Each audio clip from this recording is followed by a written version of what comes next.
देखिए, अब मैं आपसे कुछ ऐसे बिजनेस आइडियाज़ की बात करने वाला हूं जिन बिजनेस आइडियाज़ को कोई भी व्यक्ति शुरू कर सकता है, जिनकी शुरुआत अपने घर से की जा सकती है और मिनिमम इन्वेस्टमेंट करके ये बिजनेस शुरू हो सकते हैं, जिन्हें कोई भी शुरू कर सकता है ना। तो हम एक एक करके इन बिजनेस को समझेंगे कि ये किस तरह से शुरू किए जा सकते हैं, इनमें क्या स्कोप है, कितने खर्च एक इस तरह के बिजनेस को शुरू करने में आता है और कौन लोग ही जिन्हें ये बिजनेस करना चाहिए। तो देखिए, जो सबसे पहला बिजनेस है जिसकी हम चर्चा करते हैं वो है सिलाई, स्टिचिंग या फिर बुटीक जिसे आप कहते हैं। इस तरीके का कोई बिजनेस आप शुरू कर सकते हैं। इस तरीके के बिजनेस को घर से बड़ी आसानी से शुरू किया जा सकता है और इसकी मिनिमम लागत की अगर हम बात करें तो अगर आप इसे बेसिक लेवल या शुरुआती समय में कर सकते हैं तो 7 से 10,000 रुपए के अंदर आप इसे शुरू कर सकते हैं। अगर आप इसे आगे बढ़ाना चाहें, कुछ एडवांस लेवल पर जाएंगे तो भी 15-20 हज़ार के अंदर एक ऐसी मशीन आ सकती है जिससे इस बिजनेस को शुरू किया जा सकता है। अब कई सारे लोग हैं जो मुझे कहते हैं कि आजकल कौन सिलाए हुए कपड़े पहनता है, हर व्यक्ति रेडीमेड खरीदना पसंद करता है। लेकिन एक चीज समझिए सर, रेडीमेड कपड़ों को भी कोई ना कोई व्यक्ति तो सीता होगा, ऐसा तो नहीं है कि उनको सीने की जरूरत नहीं है। देखिए, उसमें आपके पास कई सारे ऑप्शंस है। देखिए, सबसे पहले तो आप डायरेक्ट कस्टमर उसके अंदर ला सकते हैं, जहां पर डायरेक्ट कस्टमर आपके पास आए और आपसे कहे कि मैं इस तरीके का कपड़ा या इस तरीके की डिजाइन में कपड़े सिलवाना चाहता हूं। दूसरा, जो लोग रेडीमेड के कारखाने चलाते हैं या उस तरीके के बिजनेस को करते हैं, आप उनसे बात करके उनसे काम मांग सकते हैं कि भैया एक काम करो, आपके लिए हम कपड़े सी के दे देंगे। और इस तरीके की चीजें मार्केट के अंदर होती है, जहां पर जो बड़े बड़े रेडीमेड गारमेंट्स का जो काम चलाते हैं वो लोग कपड़े पहुंचाते हैं सिलने के लिए, तो आप उनसे बातचीत करके उनसे डील कर सकते हैं। अगला इसमें एक ऑप्शन आता है जहां पर अल्ट्रेशन एक सिस्टम आता है, क्योंकि जब व्यक्ति मार्केट से कपड़े लेकर आता है तो हर व्यक्ति को अपनी चॉइस के कपड़े नहीं मिल पाते। जिस तरीके का डिजाइन, जिस तरीके का कलर, जिस तरीके की कुछ एडिशनल चीजें मार्केट में अवेलेबल नहीं होती, तो आप उन लोगों के लिए काम कर सकते हो जहां पर आप उन्हें उस तरीके की फिटिंग, उस तरीके का अल्ट्रेशन या उस तरीके की डिजाइन उसमें एड ऑन करके दे सकते हो, जिससे आप पैसे कमा सकते हो। क्योंकि देखिए, फैशन सेक्टर लगातार ग्रो कर रहा है, हर व्यक्ति कुछ नया पहनना चाहता है, कुछ अलग डिजाइन में चाहता है, ताकि वो कुछ भीड़ में भी अलग दिखे, वो अलग लोगों में नजर आए।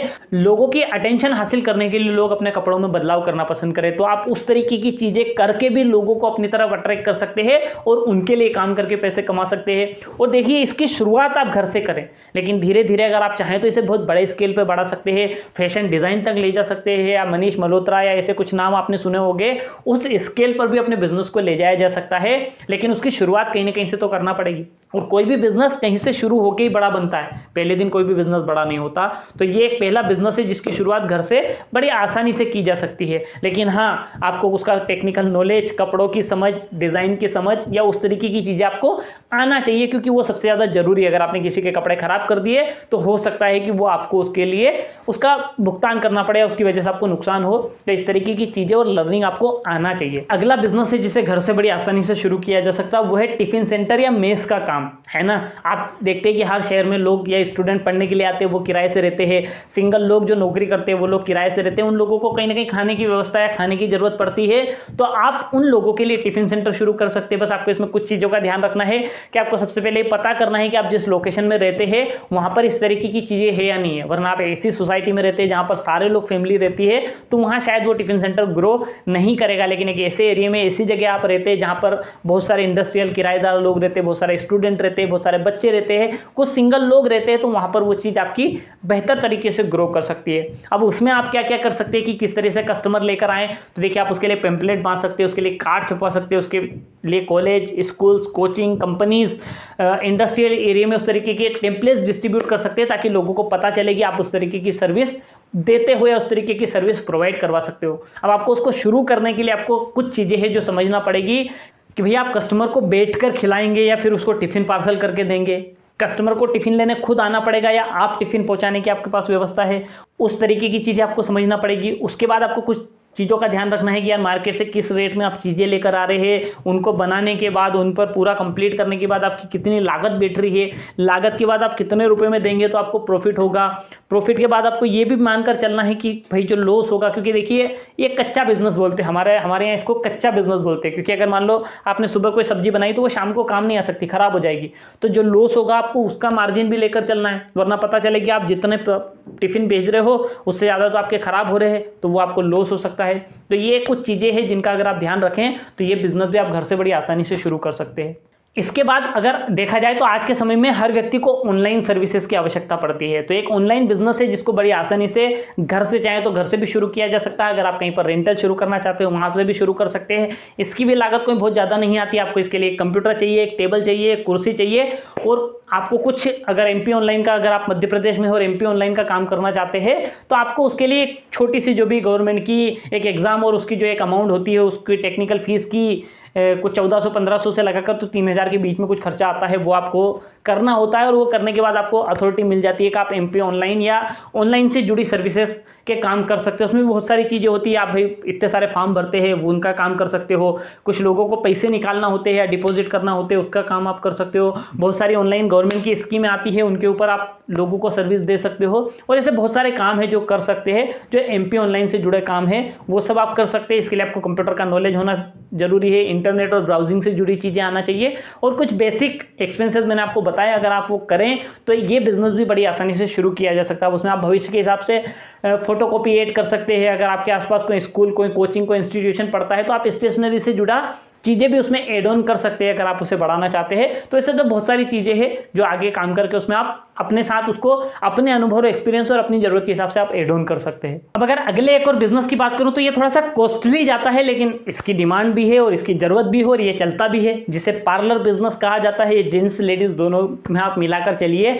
ये है जिसकी शुरुआत बड़ी आसानी से, या आप कहीं भी इसको शुरू कर सकते हैं। देखिए, अगर कोई पार्लर हम शुरू करते हैं तो उसका थोड़ा सा बजट मैंने बाकी जो बिजनेस की चर्चा करी उससे ज़्यादा होता है, क्योंकि इसमें चीज़ें ज़्यादा है, कॉस्मेटिक्स का रेट ज़्यादा है, कुछ मशीनें और इक्विपमेंट ज़्यादा आते हैं। और इस तरीके का बिजनेस अगर आप करते हैं तो आपको थोड़ा सा डेकोरेशन और थोड़ा सा उन चीज़ों का ध्यान रखना पड़ता है, तो उसमें थोड़ा सा पैसा इन्वेस्ट करना पड़ता है। लेकिन ये भी एक बहुत अच्छा बिजनेस है जिसको बड़ी आसानी से शुरू किया जा सकता है, जिसको ऑपरेट किया जा सकता है और जो बड़ी आसानी से चल सकता है, ग्रो कर सकता है। मार्केट में डिमांड इसकी हमेशा रही है और हमेशा रहती है इस तरीके की चीज़ों की, और सीजन में तो बहुत अच्छा बिजनेस ग्रो करता है इस तरीके का बिजनेस जहां पर बहुत अच्छी इनकम होती है। और दूसरी बात, इसमें प्रॉफिट ऑफ मार्जिन भी बहुत ज़्यादा है, क्योंकि इस तरीके का बिजनेस है जिस पर लोग बहुत अधिक पैसा खर्च करते हैं ना। सौंदर्य प्रसाधन हुए या फिर सुंदरता से जुड़े या अच्छा दिखने के लिए लोग एक मोटी रकम खर्च करने को तैयार हो जाते हैं। तो इसमें प्रॉफिट ऑफ मार्जिन भी बहुत अच्छा है। लेकिन हाँ, इसमें कुछ चीज़ें हैं जो आपको आनी चाहिए, आपको समझ होनी चाहिए प्रोडक्ट्स की, स्किन केयर की, या फिर उस तरीके की चीज़ों का आपको नॉलेज होना चाहिए, आपको टेक्निकल नॉलेज होना चाहिए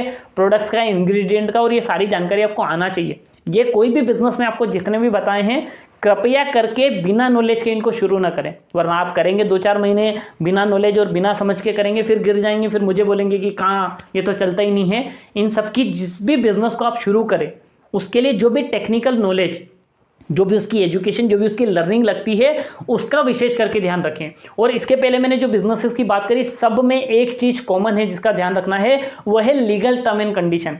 आप जो भी बिजनेस शुरू करें, अपने शहर की, अपनी सिटी की या अपने स्टेट की लीगल कंडीशन को समझकर शुरू करें। वहाँ उसके लिए जो भी लाइसेंसिंग लगती है, पहले वो लाइसेंसिंग कराएं, फिर ही इस तरीके के बिजनेस में जाएं, वरना वो आपको किसी दिन उसके लिए बड़ी पेनल्टी या बड़ा नुकसान उठाना पड़ सकता है।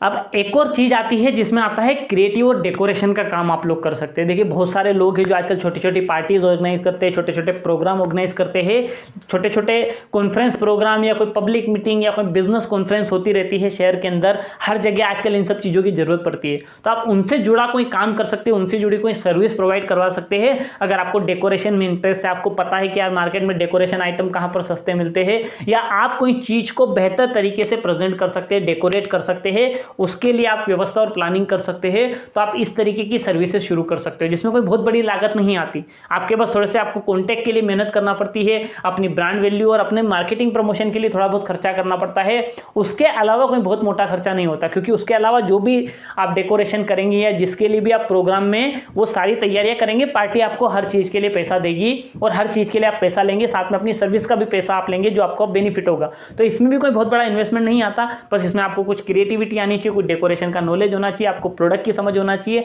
और आपको कब किस तरीके की पार्टी, किस तरीके की बिजनेस और उन सब चीज़ों की समझ होना चाहिए। यार कोई बिजनेस प्रोग्राम हो रहा है तो आपको किस तरीके के डेकोरेशन और तैयारियां करनी होगी, कोई फंक्शन है कि यार किसी की वेडिंग एनिवर्सरी है या फिर किसी का बर्थडे पार्टी है, तो फिर उस तरीके की चीज़ों को समझ आपको उसकी नॉलेज होना चाहिए। इतना काफ़ी है इस तरीके के सर्विस प्रोवाइडर बनने के लिए। और अब एक सबसे कॉमन और सबसे ज़्यादा चलने वाला और सबसे ज़्यादा किए जाने वाले बिजनेस की मैं बात कर रहा हूँ, वह है कोचिंग सेंटर। है ना।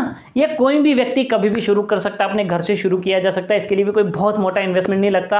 आपके पास एक बोर्ड होना चाहिए, एक मार्कर होना चाहिए और नॉलेज होना चाहिए, है ना, जो सबसे ज़रूरी चीज़ है। वरना बिना नॉलेज के बोर्ड और मार्कर ले आएंगे तो शायद इस तरीके की चीज़ें आप नहीं कर पाएंगे। तो ये बड़ी आसानी से चलने वाला एक बहुत अच्छा काम है जिसको बड़ी आसानी से किया जा सकता है, जिसे कोई भी कर सकता है। अगर आप स्टूडेंट हो तो स्टूडेंट होते हुए भी कर सकते हो कि भाई अगर आप 12th में हो तो आप 10th तक के बच्चों की क्लासेस ले सकते हो। आप कॉलेज पढ़ रहे हो तो 12th तक की बच्चों की क्लासेस ले रहे हो। कई सारे तो इतने एडवांस और समझदार लोग होते हैं कि जो जिस क्लास में पढ़ रहे होते हैं वहाँ तक की कोचिंग क्लासेस वो लोग चला लेते हैं, क्योंकि वो एक्स्ट्रा टाइम खर्च करते हैं, उन्हें नॉलेज होती है, इसलिए वो उस तरीके की चीज़ें भी करने को तैयार हो जाते हैं। तो एक सबसे अच्छा और सबसे प्रेस्टिजियस बिजनेस मॉडल है जिसे कोई भी व्यक्ति कर सकता है, जहाँ पर आप एक छोटे से कमरे से कोचिंग शुरू करके उसे भविष्य में एलन या बायजूस बना सकते हो, है ना। तो ये भी एक बहुत बेहतर काम है जिसे घर से बड़ी आसानी से शुरू किया जा सकता है।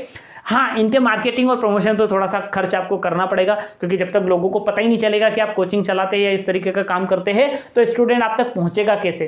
तो उन तक अप्रोच बनाने के लिए आपको थोड़ी सी मार्केटिंग और थोड़ी सी इन चीज़ों के ऊपर मेहनत करना पड़ती है, और थोड़ा सा हो सकता है उसके लिए खर्च भी करना पड़े, कि कुछ पेम्पलेट छपवाना पड़े, कुछ कार्ड छपवाना पड़े, कहीं होर्डिंग या बैनर के ऊपर थोड़ा बहुत आपको पैसा खर्च करना पड़ सकता है मार्केटिंग के लिए। बाकी तो ये बिजनेस ऐसा है कि जो लगातार ग्रो करता है, जिसमें कभी सैचुरेशन नहीं आएगा। तो मैंने आज आपसे कुछ बिजनेस आइडियाज़ की बात करी, और वो बिजनेस जिन्हें घर से बहुत छोटे इन्वेस्टमेंट के साथ, कुछ लर्निंग के साथ शुरू किया जा सकता है। आपके पास अगर कोई बेहतर बिजनेस आइडिया है तो हमारे साथ शेयर करें। इनमें से कोई बिजनेस आइडिया जो आप कर रहे हो और उसे ग्रो करना चाहते हैं तो हमसे सवाल करें, हम आपकी मदद करेंगे, और ऐसे ही हम आपके साथ नए नए बिजनेस आइडियाज शेयर करते रहेंगे।